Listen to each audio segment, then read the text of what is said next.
You want to play an RPG with someone else? Are you kidding me? RPGs are for loners who sit in their basement like me. Fine. Well, since some of you apparently have friends, here's a list of RPGs you can play in couch co-op together with those friends. All right. First up, we got Outward Definitive Edition. Outward Definitive Edition is the base game plus all of the DLC and some quality of life improvements. Outward is a survival RPG. The developers talked many times during the creation of Outward that you are not the hero in this world. You're just a regular Joe Schmo. You got nothing, okay? You're just the average person. You can't carry everything. You have to get a bigger backpack for that. You're not super strong. You gotta learn spells and you gotta get better weapons for that. You need to drink water or you're gonna die. You gotta make sure your character isn't too hot or too cold. Outward isn't for the faint of heart, but if you can get past the beginning where you are still learning the systems, there's a really cool and unique game underneath. Plus, dying has some actually really cool moments, so like, you gotta try it a few times. Outward can be played solo or full stop split screen co-op. You and a buddy can play through the entire thing that way, and I think probably it's better that way. So it's available on everything except the Switch, so pick it up if you're interested. Next up is Cat Quest 2. Okay, now look, despite its cutesy appearance, this is a full-fledged action RPG. Yes, it is great to play with your kids. I've played a lot of it with my kids, but you might need to be prepared to carry your kids through it because some of the enemies are actually pretty tough. Some of the bosses will kick your butt. Leveling up is crucial as the damage discrepancy is massive between levels. Adults, you can totally have a blast with this one too. I have a good buddy who played through the whole thing by himself, loved it. Okay, just think of it as like a colorful Diablo and you'll be fine. It has a loot game, but it's fairly simplified. As you'll get like the same weapon or same armor and it'll just upgrade the one you have. But you absolutely gotta pay attention to upgrading those weapons, upgrading your spells, all that kind of stuff. You gotta level, and it's really important. So, that's pretty fun. And also it's like super cheap, so give it a go. All right, next up, I got 2 in 1, and that's for Divinity Original Sin 1. I recommend the Enhanced Edition, or Original Sin 2. Now, these are some of the highest rated RPGs out there.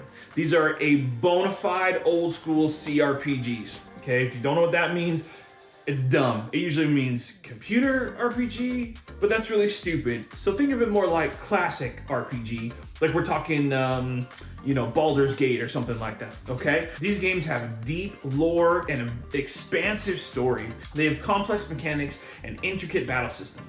Unlike the last entry, these are not meant for playing with kids, okay? They are rated mature and they earn that. I mean, there's some pretty messed up crap, so, be aware of that. The options for how to play these games are ridiculous. There's so many different avenues, so many different things you can take, dialogue, you can just kill everyone if you want. My first time playing it, I didn't understand what was happening, and after I got through kind of like the first area, I just wanted a skill book, and I couldn't get the person to give it to me, so I hit them.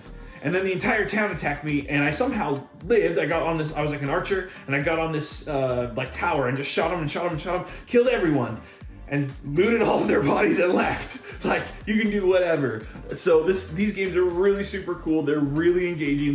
There's a lot of playtime here. And if you're having trouble, like if you're not used to this kind of game, don't be afraid. Look up some guides. There's tons of stuff out there, and just having fun, because you might just fall in love with this kind of game. Both of these games are available on all systems, though the first one is not on the Switch. But that's okay. They stand alone, so you don't need to worry about that.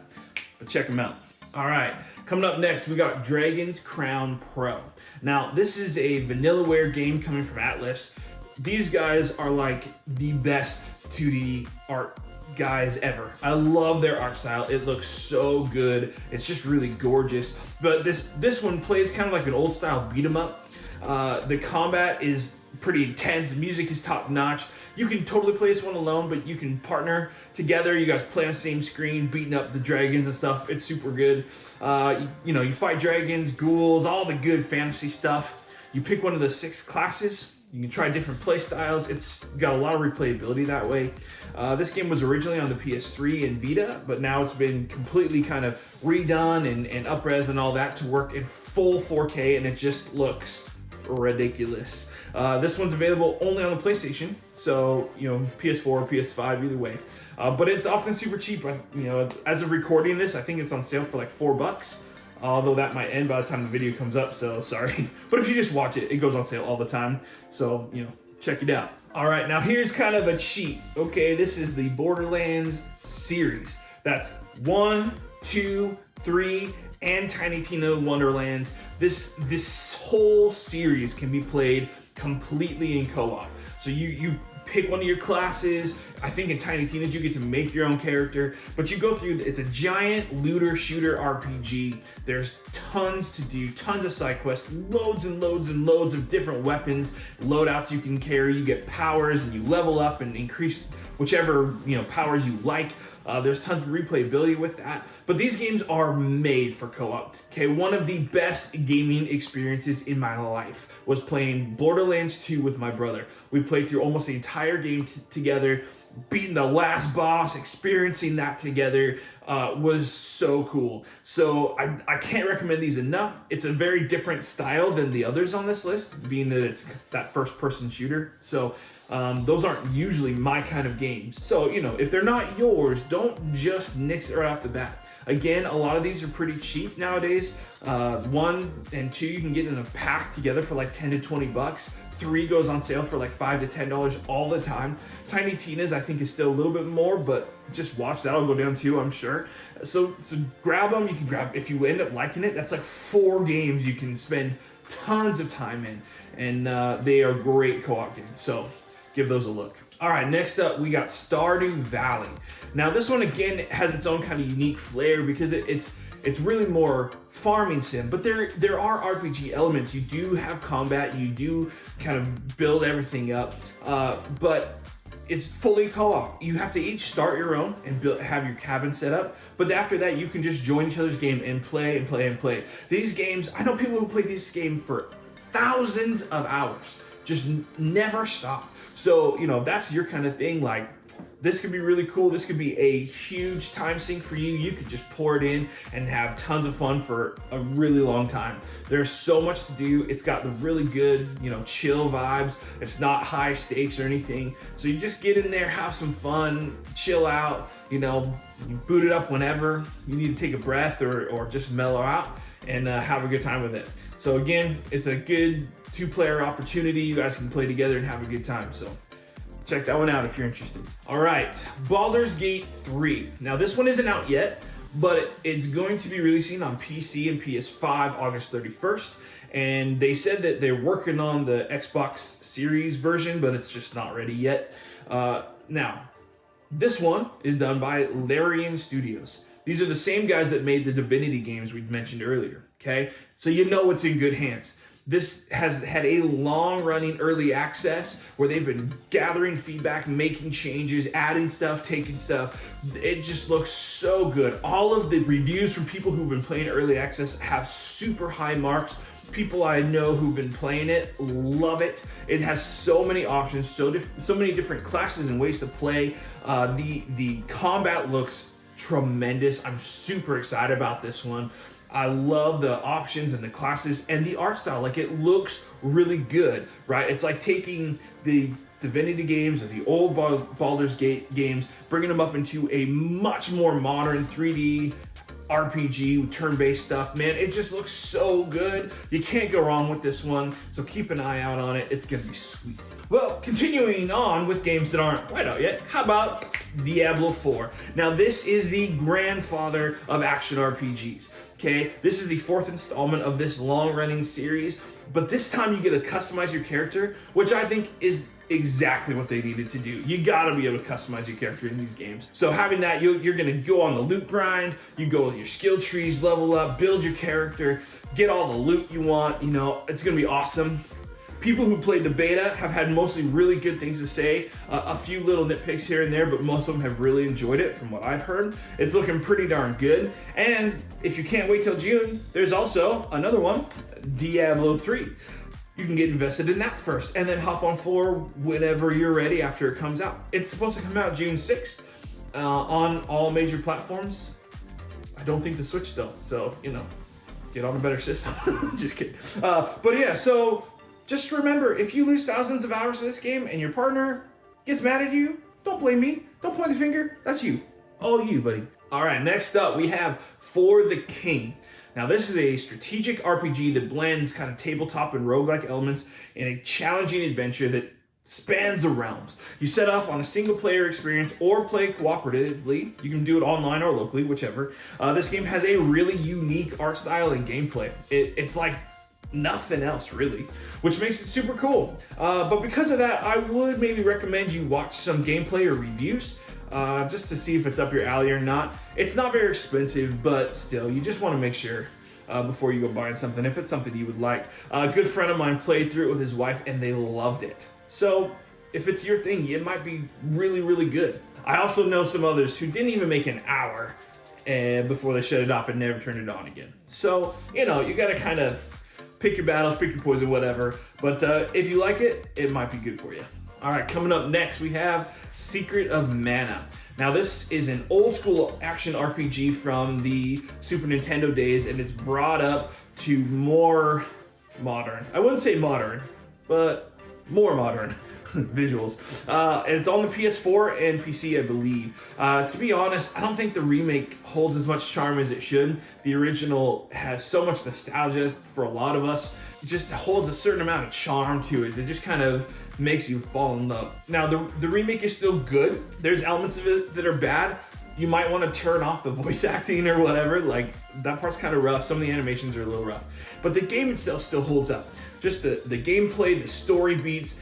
There are moments on this game that will really tug at your heartstrings. Like they can get real emotional. The characters are fun and unique, and you really get to know them and feel for them. It's really good. I really have a lot of nostalgia, especially for the Super Nintendo version. And so playing the newer one, while it's not exactly the same, it's way more accessible. And so it's still a great experience, and I highly recommend giving it a go. Okay, next up is Salt and Sanctuary, as well as Salt and Sacrifice. So these are the first game and the second game in a series that are made. These are indie RPGs, but they're in a Metroidvania style. The combat is like Souls-like, so it can be a little difficult, and you do lose your currency if you die. So, you know, be aware of that. This is not like chill Stardew Valley level, but it is really fun. The character upgrading is super rewarding. Hitting things with a sword that's way bigger than you is pretty awesome. Knocking things off the ledge is super rewarding. Love it. The art style, it's a bit weird. So, you know, it's up to you, but it didn't block me from enjoying the game. It's just, I would have preferred something different. But it still plays really fun, and had a really good time with the first one. I haven't played Sacrifice yet, but I've heard good things. So, you know, you can play the whole thing co-op as well, and that's really cool. Okay, I'm kind of cheating with these, but also not. And that's the Tales of games. Now, except for the newest one being Arise, Tales of Arise, they all have a co-op mode. So whether you play Vesperia, Zestiria, Bersaria, how the heck did they come up with these names? Anyway, they're all on modern platforms, PS4, whatever, and you can do this. You hop in, your second player hops in with the combat, you fight together in the battle, and then you go off. Player one continues on the story, and then every battle, the second player joins in. So it's not a full co-op experience, but the combat still is, and that's a cool option. I think there are certain times, certain people where that really fits. It probably even fits better than a full co-op experience. So depending on your situation, this might be a really good option for you. But, you know, just beware the camera in Zestiria. It's kind of jank, and, you know, but the stories are all pretty good. I had a good time with them, so check them out. And finally, we have Minecraft Dungeons. Now, Minecraft Dungeons is a Diablo light action RPG, okay? It's pretty simplified. You can play up to 4-person though. That's pretty cool. It's got some funky design choices that I didn't necessarily love, but it has just a really good option, especially if you're playing with younger kids, or you just need like a mindless beat 'em up, you know, game that you can just kind of mash and get through. it is that style. You get new gear, you upgrade, you move on, you beat them up, you keep going, and rinse and repeat, right? And so it can be a really good time together. You get a buddy and hang out, chatting while you're playing a mindless game. It can be really fun. Have a little younger kid that you're playing with and helping them through. That can be really fun. So it does offer a good time depending on what you're in for, but maybe not like the best game ever, right? But still pretty fun. So give it a shot. All right, that's all I got for you today. If you enjoyed this video, make sure you hit the like button. It means a lot to me. It helps out a ton. And if you're new around here, hit that subscribe button. Come on, do it. Hit it. Hit it. Also, let me know in the comments which one of these is your favorite. Have you played them all before? Or maybe I missed one. Let me know. As always, thank you so much for watching and have a good one.